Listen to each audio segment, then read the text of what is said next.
श्री रामचंद्र कृपालु भज मन हरण भव भय दारुणम् नव कंज लोचन कंज मुख कर कंज पद कंजारुणम् कंदर्प गणित अमित छवि नव नील नीरद सुंदरम् पटपीत मानव तड़ित रुचि सुचि नौमि जनक सुतावरम् शिरमुकुट कुंडल तिलक चारु उदार अंग विभूषणम् आजानुभुज शर चाप धर संग्राम जित कर दूषणम् भज दीन बंधु दिनेश दानव दैत्य वंश निकंदनम् रघुनंद आनंद कंद कौशल चंद दशरथ नंदनम् इति वदति तुलसीदास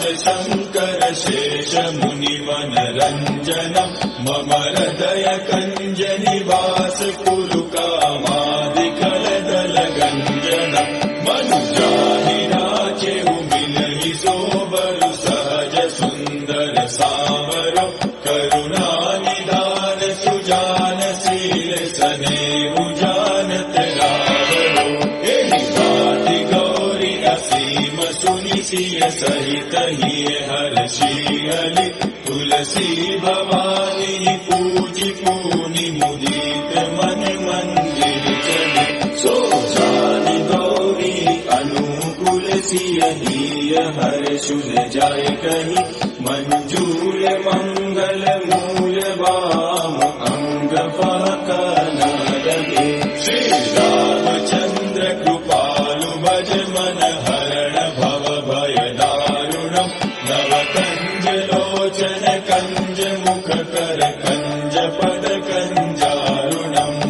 रामचंद्र कृपालु भज मन हरण भव भय दारुणम् नव कंज लोचन कंज मुख कर कंज पद कंजारुणम् कंदर्प गणित अमित छवि नव नील नीरद सुंदरम् पटपीत मानव तड़ित रुचि सुचि नौमि जनक सुतावरम् शिरमुकुट कुंडल तिलक चारु उदार अंग विभूषणम् आजानुभुज शर चाप धर संग्राम जित कर दूषणम् भज दीन बंधु दिनेश दानव दैत्य वंश निकंदनम् रघुनंद आनंद कंद कौशल चंद दशरथ नंदनम् इति वदति तुलसीदास शंकर शेष